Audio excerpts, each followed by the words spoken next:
Shalom. Welcome to Shar's Stories.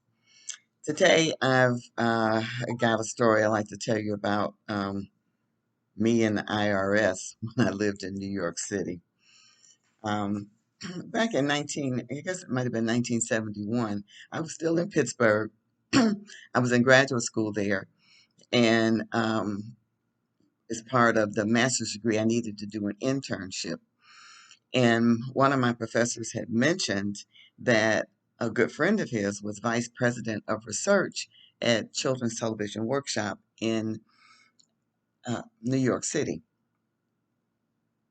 So I asked him to contact him and ask him if I could do an internship there. I didn't know anybody in New York City, but it was an adventure, and I was ready to go. His friend said yes. They accepted me to do an internship, and after I got there, after I don't know 2 3 months, they hired me full time, which was exciting for me.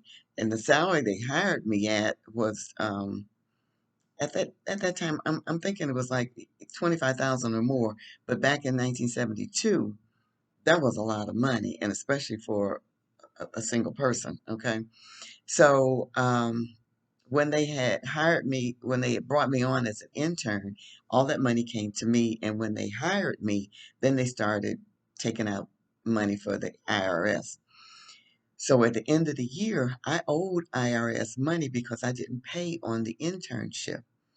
So the way that the IRS worked then, which they don't work that way now, now everything is either over the phone, if you can get them on the phone, or it's through emails or letters. But anyway, I had called them, and so they sent me some forms to fill out, and one was a budget sheet. Okay. So I filled out the budget sheet, and I'm thinking let me see, 1972.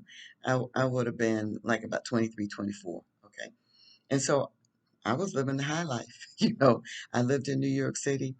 I was at 69th and Broadway. That was like 2 or 3 blocks from Lincoln Center. I went to the matinee theaters there. I went to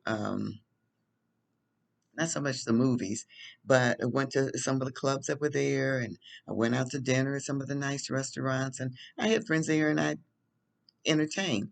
And part of my budget was an item called entertainment. Okay, so I filled out the form, and I had to go to the IRS for an interview. And so when they sat me at a table with this gentleman, I peeped his whole card right quick. Okay.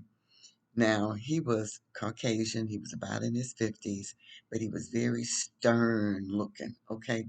But he also had an air about him that I am the IRS. Okay. So, all right. I had, by this time in my life, I'd had a lot of experiences, and that wasn't going to shake me, because my purpose in coming in there was to pay off the IRS, but as little as possible. But I wasn't going to cramp my living style to pay the IRS. Okay, just saying. Okay, so I'm sitting across from him, and so he's going down each.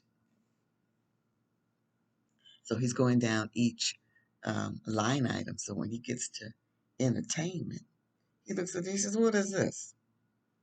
So I said, "Entertainment." I said, "I have friends, and we go out to dinner, and I go to the theater, and I may buy a bottle of wine, once a month." And the man looked at me, and he puffed up. It's hard for me to do it because I'm laughing at the situation myself. But he puffed up, and he got real stern looking. Okay, what I didn't tell you, okay, is that the man arm was amputated from about here up, and he had a stainless steel hook, okay, on his arm. Okay. So when I said that, that man rose up that stainless steel hook and bam, down on the table. Okay. That was supposed to really shake me. But I'm gonna tell you, I wasn't shaken by it at all because I had a purpose of coming in there, and I figured that they was gonna try to intimidate me, but I didn't think it was gonna come that way. Okay, so and I wasn't gonna come under the influence of that man, and now I would call it, I wasn't gonna come under his spirit, but let him get underneath my skin. Okay, so I sat there kind of calm for a second or two, and so I just said to him, "I'd like to speak to your supervisor, please." Okay, that really rattled the man. So he got up and went somewhere, and he came back and he said, "Well, the supervisor will get in touch with me." All right, let me tell you this. Since that day in 1972, and that's been how many years? 82, 92, 2002, 2022. That's been 41 years. Okay, I have not heard from the IRS about that issue. Okay, the um the thing, and the other thing about it is that it was about $5,000 that I owed. Okay, and so they never asked me about it. Never heard anything else about it. And I'm gonna tell you, and that when I have to look back over my life, and I wasn't following the Father. I knew there was a God, but I thought God had did creation. He just left us down here and we do what we want to do. Okay. As long as you don't get caught in doing some things. All right. So, but I realized that Father had a hand on me even back then. And he wanted to show me the things that he could do for me, even though at that point in time I wasn't believing it. But I'm going to tell you, after months went by, I began to realize that that was a miracle that they had not been back in touch with me. So, and I have to think now, and I'm thinking back because I certainly wasn't thinking that then. The Father had His hand on me because He knew that I was going to become a faithful servant of His. If I could just get through all the mess that I was putting myself in and all the circumstances that I led myself through. And so it makes me think about people that we know now.